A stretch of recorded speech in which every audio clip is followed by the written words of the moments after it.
Somos Galáctica, radio y TV digital. Galáctica, lo que vos esperabas para acompañar tu vida. Galáctica, otro concepto en comunicación.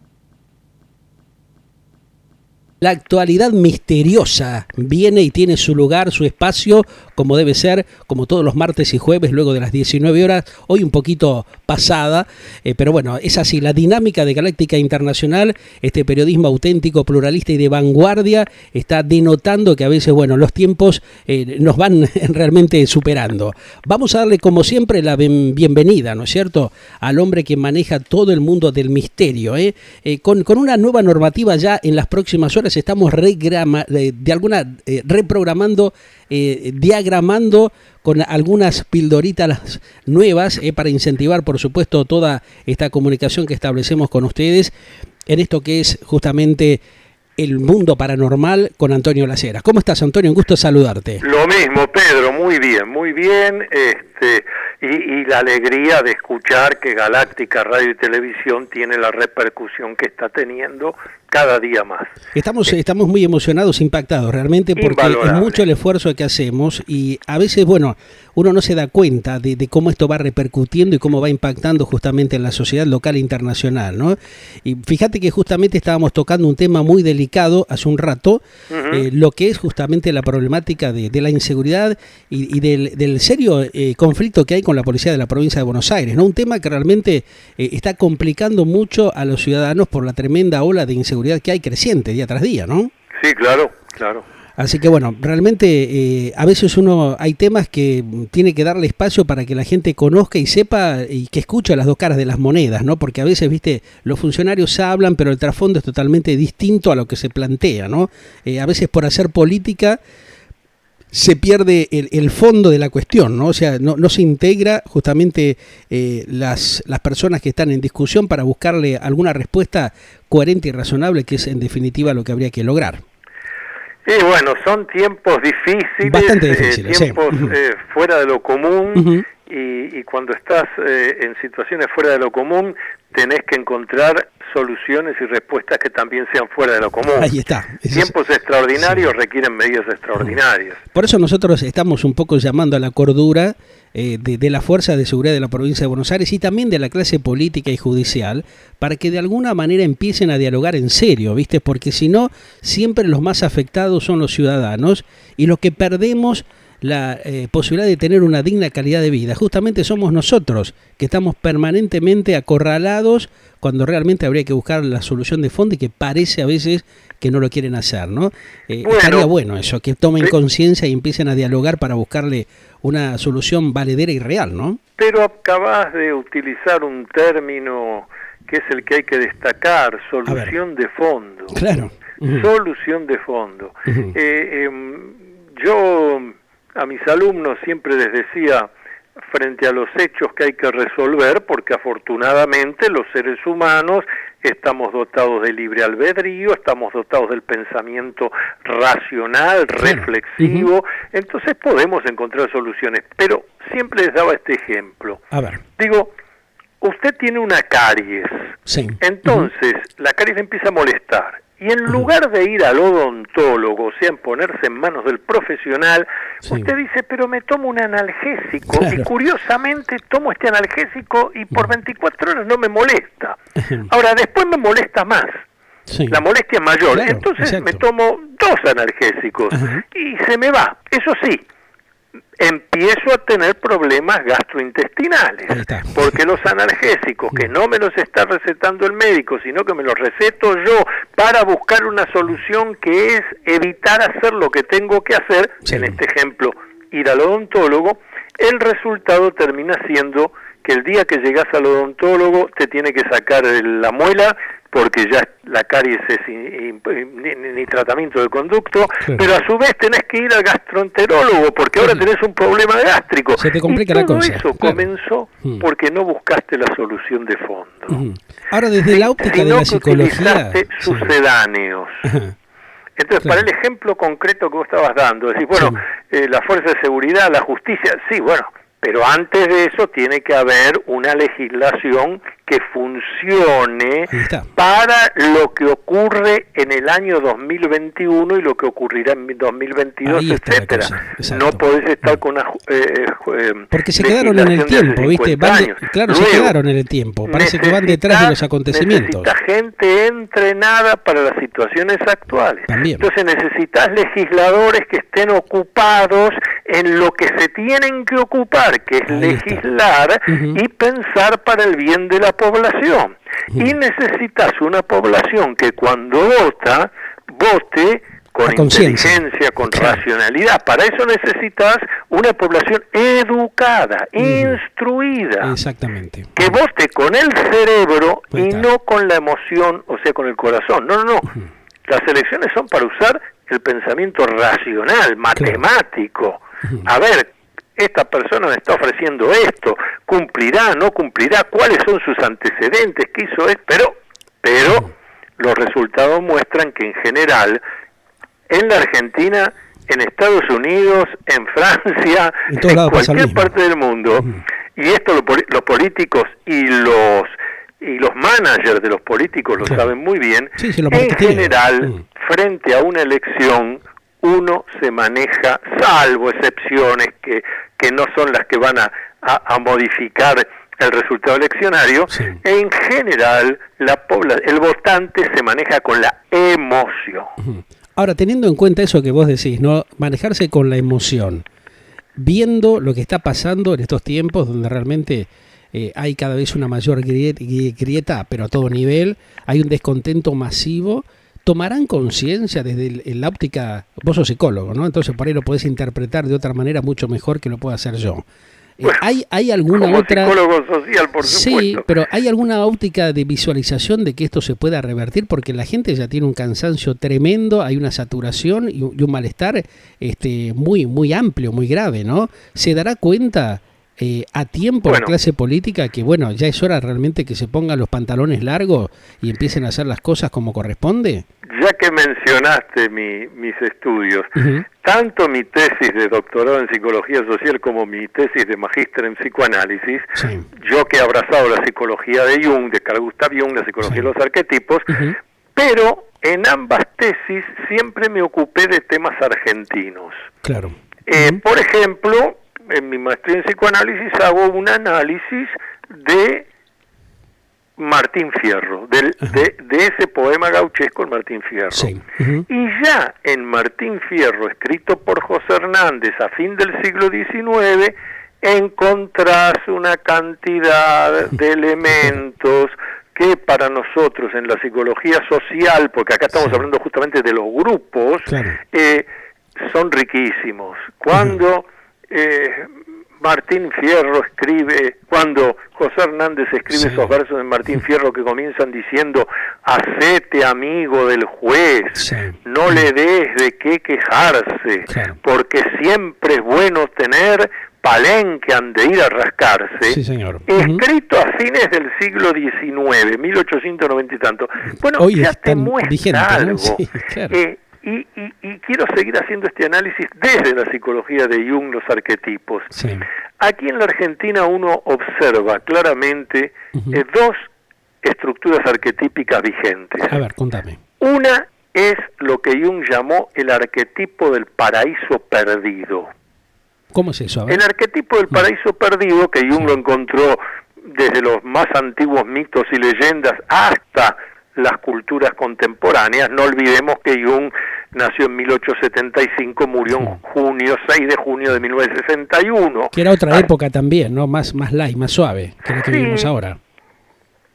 Jung estaría en duda de que, de por ejemplo, si la Primera Guerra Mundial fue light. Sí, bueno, claro, hasta por ahí nomás también. Una guerra muy cruel, la famosa guerra de trincheras, una guerra estática, donde claramente se mandaba a la tropa, casi no había aviones, nada de eso. Que ponía el pecho a la tropa, la Primera Guerra Mundial. Sí, se ponía el pecho a la tropa. Exactamente. Así que una cosa de una crueldad terrible. Porque se jugaba la vida ahí. Y si empezás a ver lo que fueron las guerras en la Edad Media, en la época de los griegos y los romanos, vas a encontrar épocas de crueldad en todos tiempos.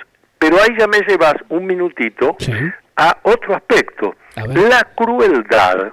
O sea, el hacer daño a otro para que sufra, no porque te tenés que alimentar, no porque te está sacando tu casa, no, el hacer lo que se llama sadismo. Sí, para joderlo nada más. Sí, es una cosa estrictamente humana. Por eso, nosotros, y lo enseñábamos siempre en la facultad, cuando algún canal de televisión ponía bestia, estranguló a su hijo, nosotros decíamos, el único adjetivo que no corresponde es poner ni animal ni bestia, porque los animales, las bestias, no andan estrangulando a sus hijos, no andan violando a sus hijas, no, diga, sea honesto, diga humano, violó, humano, asesinó, humano, degolló. No hay ninguna especie animal que ande haciendo eso, salvo cuando se tiene que defender. Qué buena reflexión la que estás haciendo, porque esto lo que vos decís, se nota hace añares porque es la confusión justamente del propio ser humano, que se genera un autodaño dentro de la misma especie, ¿no? A tal punto esto es así, que lo que en psicología llamamos neurosis, lo que en el psicoanálisis se llama el sujeto. ¿Sujeto qué es? Algo que está agarrado, que está sujetado. Por ende no puede ser libre. Y cuántas cosas, bueno, un tema que he trabajado tanto, el de me arrepiento. Nadie se arrepiente de lo que hizo, uno se arrepiente de lo que no hizo. Si lo hiciste, lo que podés decir, mira, lo hice, no era el momento, después me di cuenta, estaba en un lugar inoportuno, estaba equivocado, me corregí, pero de lo único que uno se arrepiente es no hice. Y entonces cuando uno le pregunta a la persona, bueno, a ver, esto que a usted lo angustia tanto porque se arrepiente de no haberlo hecho, ahora el tiempo ya pasó, obviamente eso ya igual no se puede hacer porque era algo de otro momento en la vida suya. Bien, ahora pensemos, ¿por qué usted no hizo eso que tenía tantas ganas, que lo deseaba, que usted se daba cuenta que eso le iba a hacer bien a su vida? Y en general, las respuestas que uno recibe son, bueno, pero yo no estaba seguro, o bueno, por ahí lo hacía y me salía mal, o bueno, por ahí a los demás no le gustaba lo que yo iba a hacer. Perdón, pero que se frustre es usted. O sea que entonces, lo que estamos... vos ya estás viendo ahí hasta la capacidad que tiene cada uno de nosotros como humano para hacerse daño a sí mismo. Durísimo. Ahora, como que se está generando ese autodaño al propio ser humano, y como que se nota que es como que un viva la pepa, ¿viste? Como que todo está bien cuando sabemos en el fondo que las cosas no están bien, ¿no? Un momentito. A ver. Hay, por eso yo mencioné recién dos arquetipos que están vigentes. Y uno dije el arquetipo del paraíso perdido. En el arquetipo del paraíso perdido es la persona que está, la persona, o en este caso una comunidad, puede ser, que está atrapada por la idea de que hubo un tiempo pasado que fue mejor. Un tiempo que fue maravilloso, que todo estaba bien.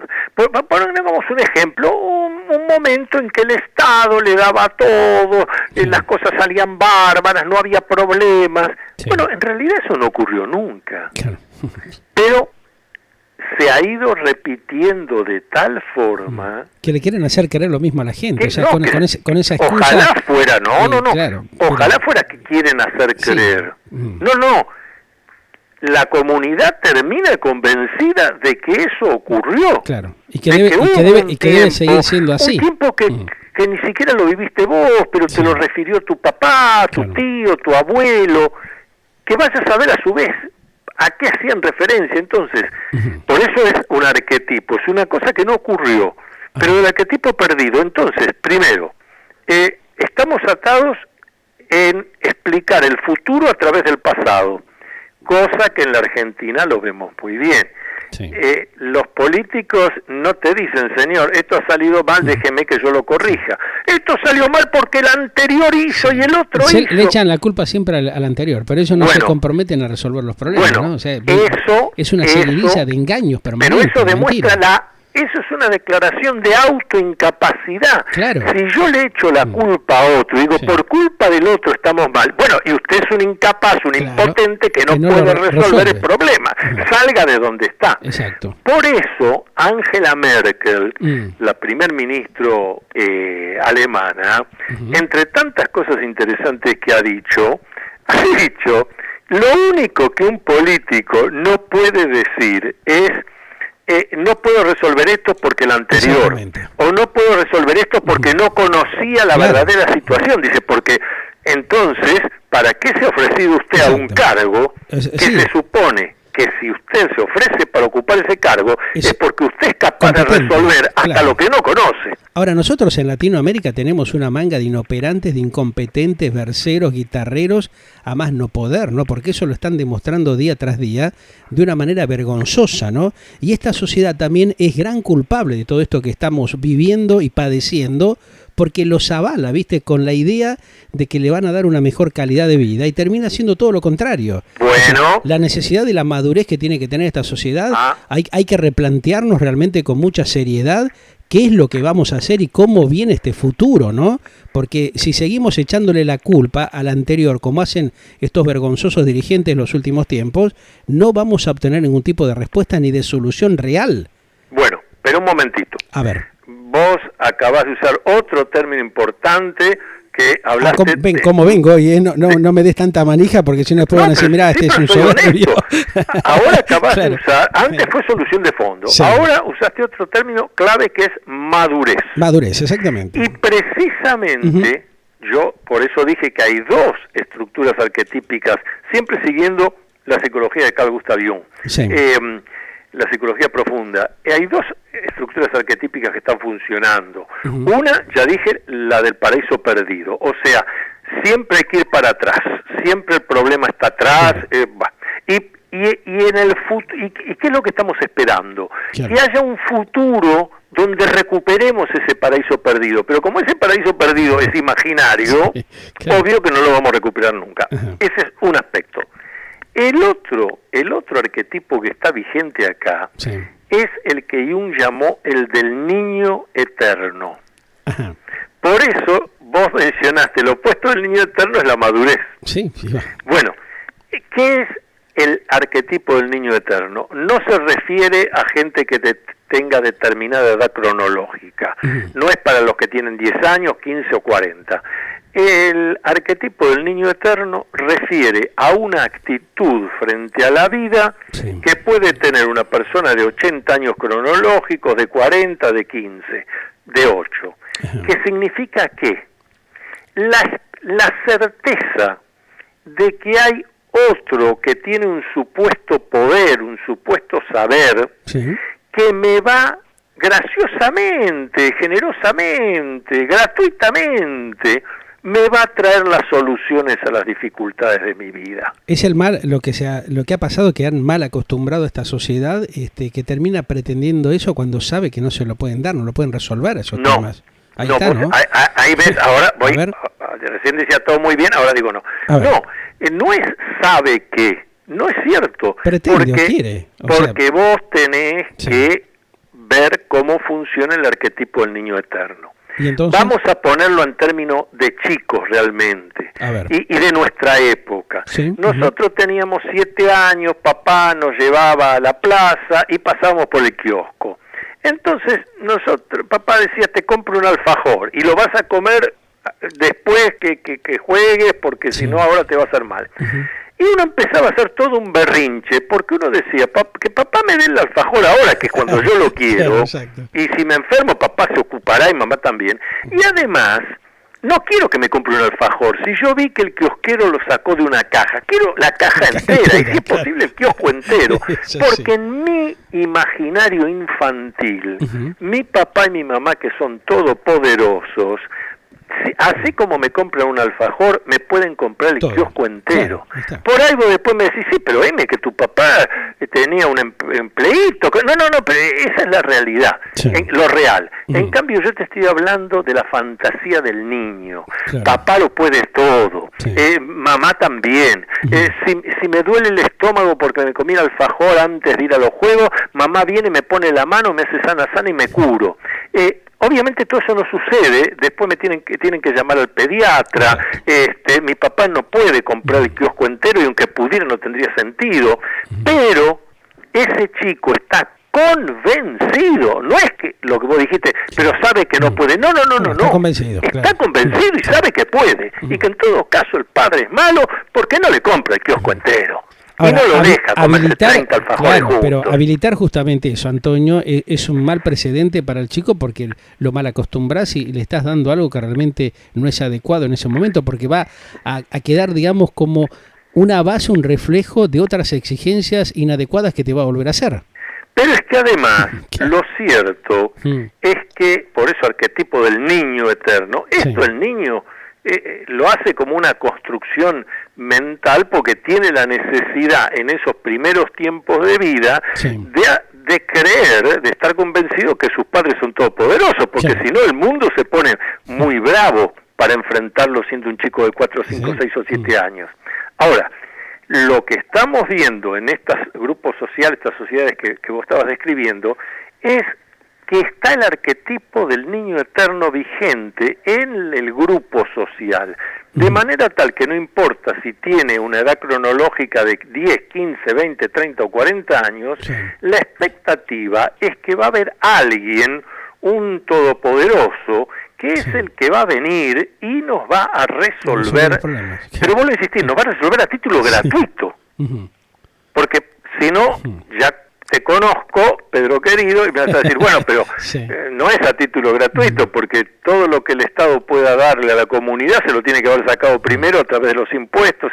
Sí, eso es, el que piensa eso y se da cuenta de eso, ya no está atrapado por el arquetipo del niño eterno, ya es el maduro, el adulto, pensante, pero hay un convencimiento de que hay un padre todopoderoso, una madre todopoderosa, un padre y una madre, todo lo que ustedes quieran, pero hay uno o dos poderosos que se van a hacer cargo de mí y mientras tanto yo sigo dedicado a jugar la vida.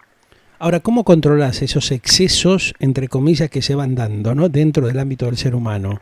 Porque eso también es el otro gran tema, ¿no?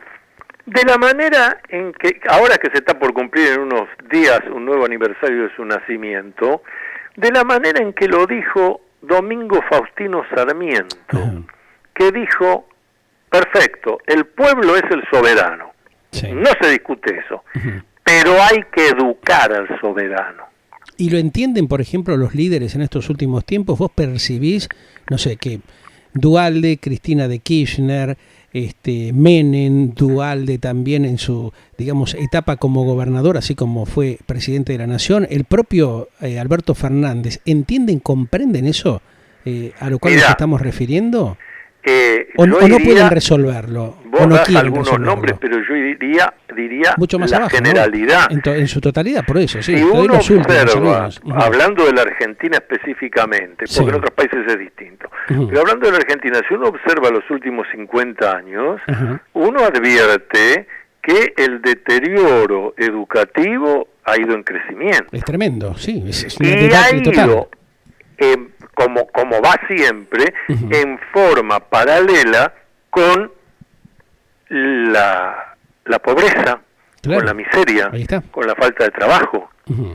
Porque hay que educar al soberano, el que tiene, siguiendo la frase de Sarmiento, y el que tiene que educar al soberano es el Estado. Ahí sí, salud y educación tienen que estar en manos del Estado. Pero en los últimos tiempos vemos que están haciendo todo lo contrario, por esto quitarle al privado una escuela religiosa, un instituto privado, pero con todo gusto, señores, todo lo que sea educación, salud, háganlo. Pero que compitan en igualdad de condiciones, que compitan en igualdad de condiciones, que eso es lo que no generan estos dirigentes perversos que tenemos, ¿viste? Porque manipulan justamente la educación, manipulan la salud, manipulan la seguridad y manipulan el crecimiento social, que eso es lo más grave de todos. Sí, y nos faltan una cantidad de datos que estadísticos que servirían para conocer mejor realmente cuál es la cantidad de personas en edad escolar que realmente han tenido escolaridad. No hablo en el año pasado con la cuarentena, hablo en 2019, cómo les fue cuando se hicieron esas pruebas que se llaman PISA internacionales, de parámetros educativos acá en la Argentina. Fracasó, los resultados fueron muy malos. Pero yo no necesito hacer demasiada estadística. Me doy cuenta con ciertas preguntas que la gente te hace en las redes sociales, cosas que uno dice, pero a ver, ¿cómo es esto? Esto que está preguntando está casi respondido, o está respondido en su propia pregunta, no sé yo cuándo. No, por eso, ¿dónde han fallado? Eso sí que lo tenemos la estadística. ¿Dónde han fallado en los años anteriores? Hablo de los ciclos educacionales. De los últimos 10, 15 años para acá. En el ingreso a la universidad, una materia que se llama comprensión de texto. O sea, comprensión de texto, le doy un artículo publicado en la revista de la Sociedad Científica Argentina. Le doy un artículo que está dentro de un libro del tema al cual el estudiante dice que quiere hacer esa carrera. Quiere ser licenciado en biología. Bueno, le damos un texto sobre la célula. Muy bien. Bueno, lea esto, tómese una hora, lea esto y después, con sus propias palabras, explíquelo, escriba usted su propia explicación. Fracasan en eso. No comprenden el texto del tema que les interesa, el tema para el cual se han anotado para cursar la carrera que quieren hacer. O sea que tenemos una falencia gravísima, ¿no?, en cuanto a orientación de las nuevas generaciones para prepararlos y orientarlos realmente como debería ser. O sea, ahí tenemos un problema muy grave, muy serio. Ahora, permíteme este análisis. Si estamos hablando de que los aspirantes a la universidad, de distintas universidades de todo el país, desde hace años, no es de ayer, no es del año pasado, desde hace años, cada vez más problema de comprensión de texto. Pero estoy hablando de los que se presentan a hacer una carrera universitaria, es decir, gente que terminó la primaria, hizo la secundaria, aprobó y además tiene un interés en hacer una carrera universitaria. Si esta gente, en su mayoría, a veces el 80%, recuerdo uno en la Universidad de La Plata que creo que había un 90% de reprobados hace pocos años.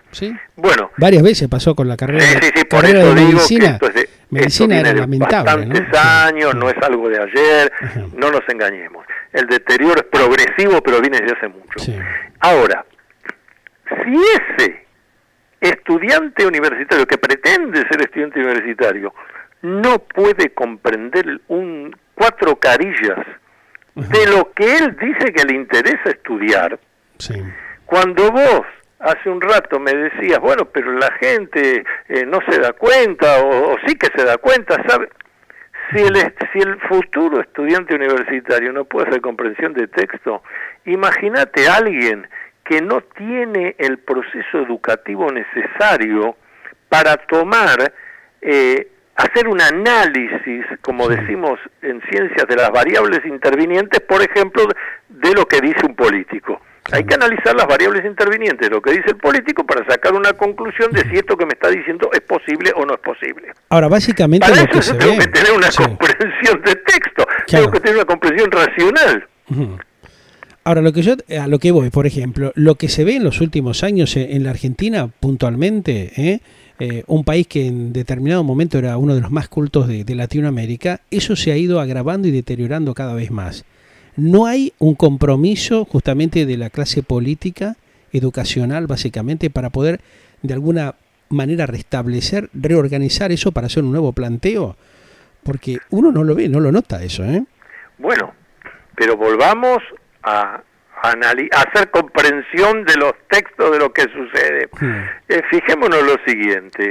Porque todo es con mayor facilismo, ¿viste? Es como que, bueno, está bien y déjalo, que pase, firmalo, que siga, y después llega al ámbito universitario y está totalmente desconcertada la gente. Los estudiantes están, ¿viste?, en la nebulosa total.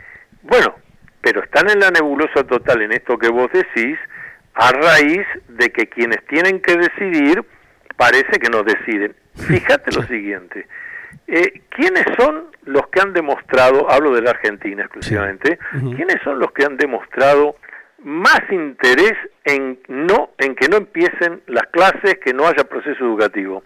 Y bueno, los docentes, por eso, los gremios docentes. Bueno, vergonzosamente ellos que son justamente los que tienen que educar y bajar una línea adecuada, ¿no? Aparte tenemos cada impresentable. Con argumentos, no fundamentos, con argumentos, que en cualquier condición humana, digamos,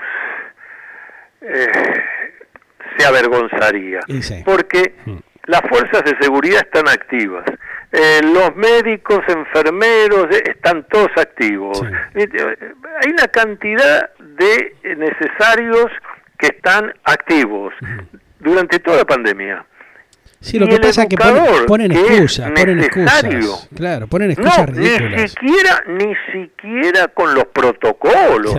Entonces, señores, no me van a convencer a mí, como tampoco a vos y a unos cuantos, de que el verdadero interés que subyace detrás de eso es eduquemos a lo menos posible, creamos una élite de la gente que sí va a poder estudiar, o y los otros son todos ignorantes. Y esos son los que van a conducir, y el resto es un grupo de ignorantes que los llevamos de la nariz diciéndole cualquier cosa, si no pueden pensar. Bueno, eso es lo que la sociedad tiene que estar muy atenta y repensar esto justamente que estamos planteando, porque es lo más grave y delicado de todo, ¿no? Así como recién yo, hace un rato cuando hablaba con la gente de la policía de la provincia de Buenos Aires y me planteaban justamente el tremendo desorden que hay, también en materia de educación tenemos esa gravedad, ¿viste? Ese asunto que justamente la Argentina no lo resuelve, cada vez vamos un poco más para atrás por la incongruencia y la inoperancia que tienen aquellos que deberían resolver los problemas de fondo que hay, ¿no?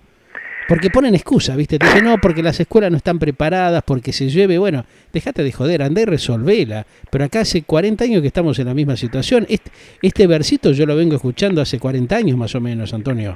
Mira, por eso es importante cuando vos hablás de décadas, porque además están las estadísticas. Claro. Lo mismo pasa con el tema de la pobreza, pero uno puede ver cuánta pobreza había en la Argentina hace 50 años, luego hace 40, qué gobiernos había, cómo era la educación.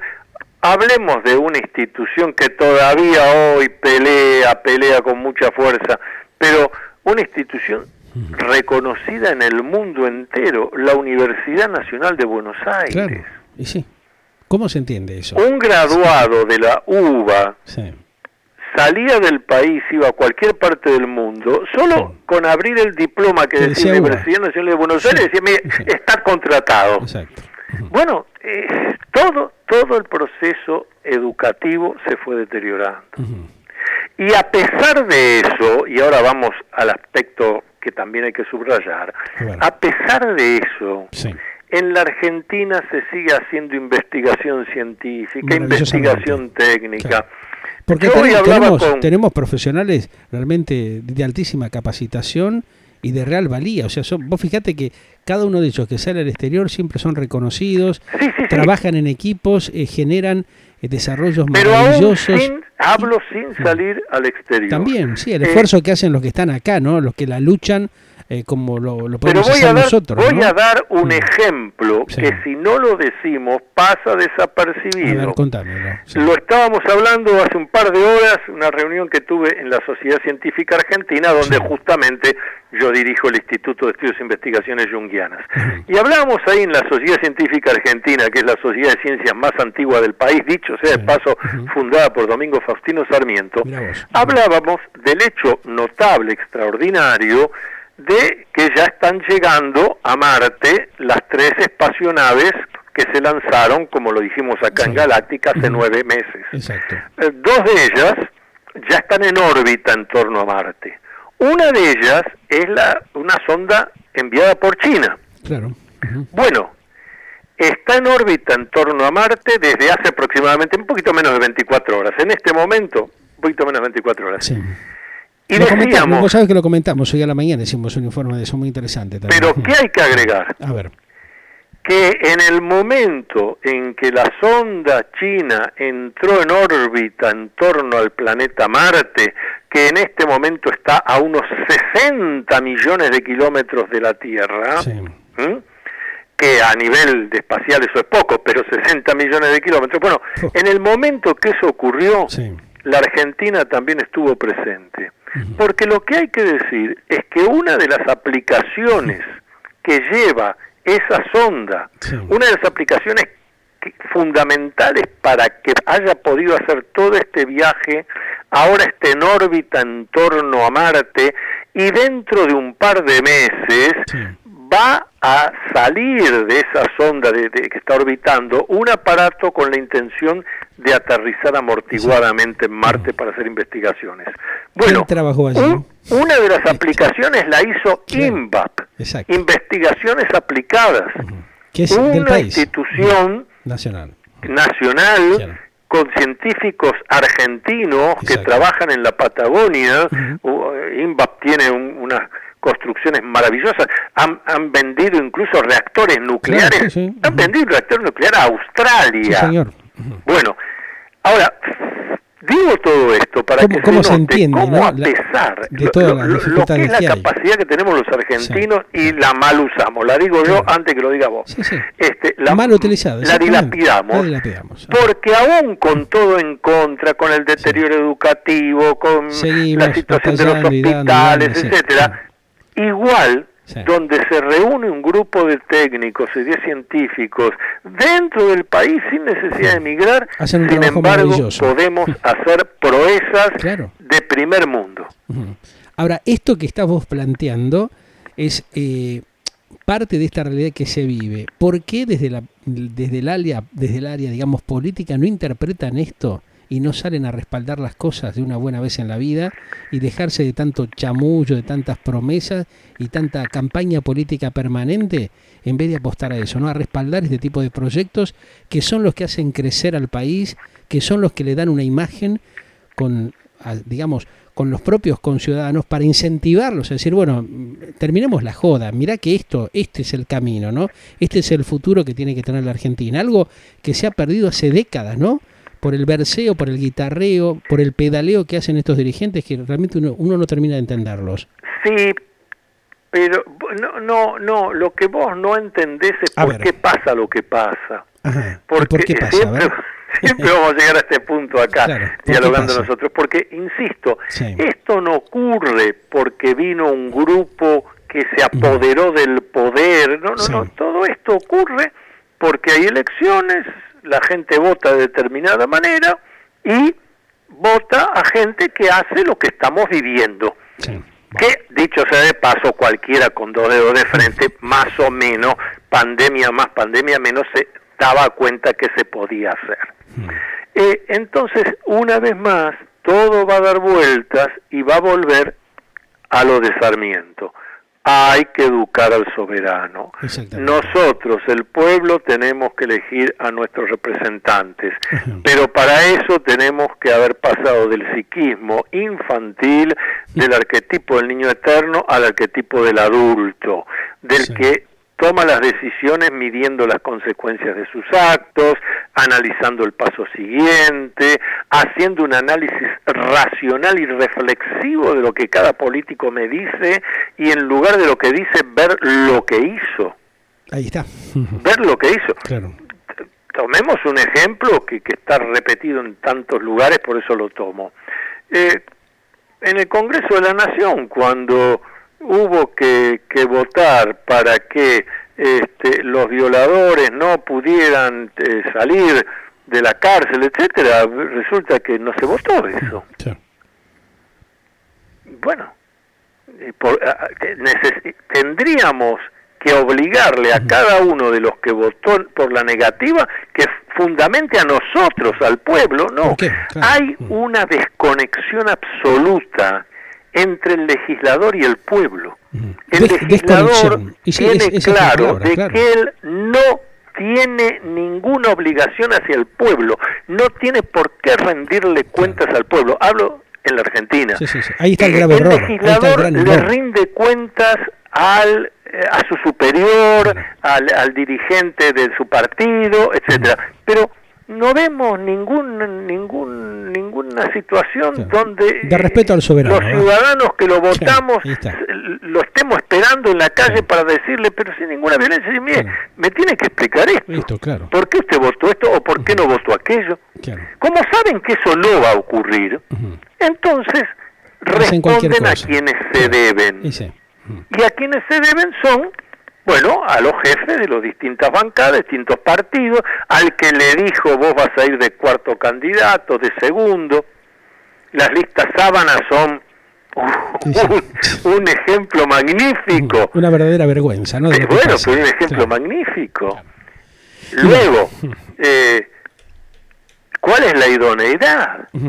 La idoneidad es algo fundamental. Bueno, a ver, fue elegido usted, pero, a ver, ¿por qué fue elegido usted? ¿Qué experiencia, qué conocimiento, qué capacitación qué antecedentes, qué estudios, por qué tiene a ver, no, ninguna.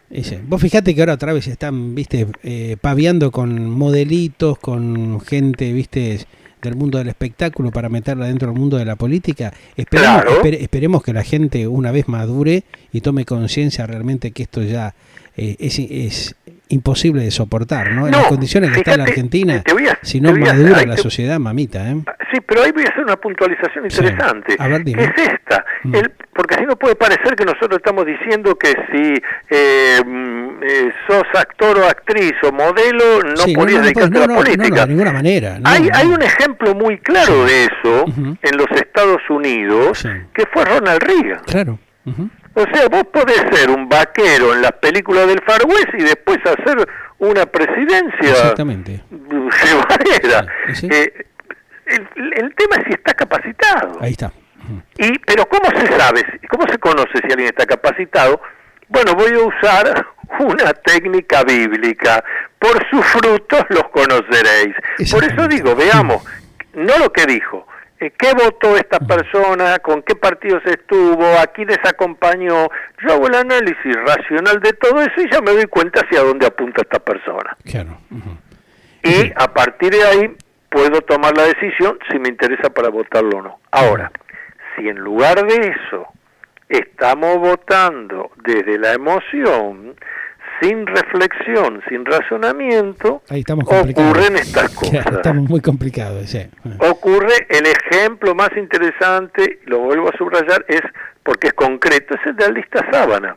Entonces, acá, primer candidato a diputado, alguien que yo conozco. Segundo, alguien que más o menos también conozco. Tercero, y después hay 15, 20 más que no tengo la menor idea de quiénes son. Un temón, realmente. Es una cuestión como para empezar a reflexionar seriamente y ver está. Exacto, hay que empezar a reflexionar. Por eso está bueno este trabajo, no sé si de docencia, pero de alguna manera por lo menos de reflexión, de orientar seguro. Y de reflexionar por qué estamos como estamos y por qué nos pasan las cosas que estamos transitando en estos tiempos, en esta Argenlandia 2021, como digo yo, ¿no? Hay un porqué, hay un motivo. Y lo importante es ver cómo hacemos para resolverlo, para encaminar la situación, ¿no? Cambiando, claro. pero no digo cambiando de partidos, esto o lo otro, sino digo cambiando nosotros los votantes. Claro, que cambie la actitud del ciudadano. Personas, primero que nada, fíjate lo que voy a decir, primero que nada respetuosas de uno mismo. Porque si yo ando ahí votando a la Bartoleta, creyendo que la vida es un juego, que venga el otro y me dé, total, ya está. Eso es faltarse el respeto a uno mismo. Claro. Eso es someterse a uno mismo a una situación denigrante. Claro. Y eso es lo que le está pasando a gran parte, ¿no? A gran parte de los ciudadanos que tienen esa mentalidad. Bueno, si no fuera así, no habría alguno que otro político hablando de que el hacer mérito es algo incorrecto, o del neoliberalismo, claro, delirios de ese tipo, pero el mundo creció gracias al mérito. Exactamente. Nosotros hemos salido de la caverna gracias al mérito. Alguien que se le ocurrió decir, vamos a hacer esto de otra manera. Nosotros hoy tenemos una expectativa de vida muy superior a nuestros abuelos y bisabuelos, claro, porque hubo gente meritoria que desarrolló en ciencia, en técnica. Bueno, ¿cómo vamos a poner en duda la importancia del mérito en el crecimiento de la humanidad? Y sin embargo se dicen esas barbaridades y uno esperaría que va a explotar el universo y no pasa nada. No, al contrario, que sí, verdad, esto del mérito es una desgracia porque nadie tiene que hacer mérito. Somos todos iguales. Somos todos iguales en cuanto a humanos, pero después somos todos diferentes. Claro. Tenemos inquietudes distintas, búsquedas distintas, y eso es lo que hace, lo que genera la cultura. La cultura es producto de nuestras diferencias, que todas tienen que ser civilizadas y respetables. Bueno, lo importante sería eso, justamente, ¿no? Que esta sociedad comprenda y entienda eso, ¿no? Que el mensaje, justamente, que estamos bajando, apunta a eso, ¿no? A tratar de empezar a ser responsables, y de educarnos, de prepararnos justamente para que no tengamos que volver a pasar siempre por estos procesos. Para mejorar, claro, para que no sea una calecita que damos vueltas siempre sobre los mismos lugares y vemos los mismos paisajes. Claro, y los mismos personajes, ¿no? Bueno, paisajes y personajes, que claro, que no son los adecuados como para poder sacar a flote el país y deben ser los adecuados, porque si los seguimos votando mayoritariamente es porque queremos eso, destruir el país. Bueno, quizás sea eso. Y bueno, probablemente en algún momento le va a hacer clip a esta sociedad y va a empezar a entender, a comprender, porque vos, por ejemplo, hacías una referencia... Los cambios empiezan de a uno. Sí, vos hacías referencia, por ejemplo, a Merkel, ¿no? Una líder realmente, como digo yo, con muchos cojones, ¿no? Hay que hacer lo que hizo esta mujer, pararse frente a tantas adversidades, y vos fijate que prácticamente se va del gobierno dejando un país con un crecimiento, con un desarrollo prácticamente que ha superado al resto de los países de Europa. Alemania sigue siendo en este momento con una potencia el país real, ¿no?, que maneja el timón de la Comunidad Económica Europea. Vos fijate que increíble, ¿no? Cuando justamente se pensaba, ¿no?, que iba a tener serios problemas con el tema de Alemania Oriental, Occidental, con la unificación, que eso iba a generar una serie de dificultades, esta mujer supo realmente buscarle la vuelta y organizar y establecer un criterio justamente de negociación y de conversaciones que le dieron madurez a la sociedad alemana para permitirse, digamos, crecer y desarrollarse en condiciones medianamente razonables, viendo lo que pasa dentro del mercado común europeo. Pero por supuesto, pero porque se usa el razonamiento, lo mismo, cuando comenzó, para hablar de algo muy reciente, cuando empezó el tema de la pandemia cuarentena, que aquí en la Argentina el presidente puso un comité, que en realidad era un comité de infectólogos, eso solo, esa gente como infectólogos solo son incapaces para tomar las decisiones que hay que tomar. En cambio, Angela Merkel hizo su consejo interdisciplinario de profesionales, donde incluso hasta puso economistas, puso gerontólogos, puso educadores, para que cada uno le diera desde su especialidad la respuesta, infectólogos incluidos, pero no alcanza con el infectólogo. El infectólogo te puede decir, bueno, hay que cerrar todo. Bueno, y la gente se funde, y hay problemas psicológicos, y hay problemas yo le decía, bueno, ¿te das cuenta? Cuando uno tiene el pensamiento racional, pensante, encuentra respuestas. Aún en las situaciones más difíciles, que no es que se resuelva de un día para el otro, pero se va resolviendo de una manera adecuada. Y bueno, de alguna manera nosotros lo que hacemos es incentivar eso, ¿no? Que de pronto empiecen a tomar conciencia, porque conocemos a muchos de estos dirigentes hace años, hemos visto que han transitado por diversos caminos, y uno dice, bueno, la pucha, teniendo experiencia, sabiendo que esto se puede dar y que puede suceder, tendrán que empezar a madurar y a ser conscientes que hay instrumentos y herramientas en las cuales pueden consensuar y evaluar de una manera más digna estas situaciones que vive la sociedad en momentos tan difíciles como los que estamos atravesando. Eso vuelvo a decirte, ¿no? Eso depende de lo que nosotros como pueblo vayamos eligiendo. Ajá. No se le pueden pedir peras al olmo. Claro, ahí está, esa es otra gran realidad. Bueno, Antonio, realmente ha sido magnífico este análisis, esta evaluación.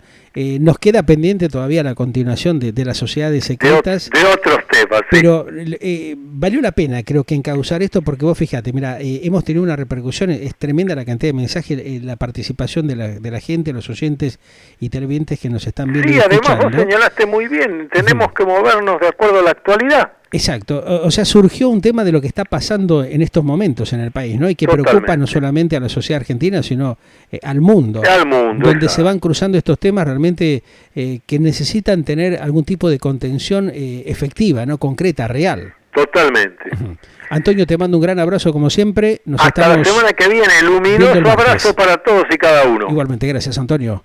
Antonio Las Heras, el doctor aquí con su análisis justamente y las reflexiones que compartimos en este mundo paranormal, ¿no? En esto que es la actualidad misteriosa, Galáctica, lo que vos esperabas para acompañar tu vida.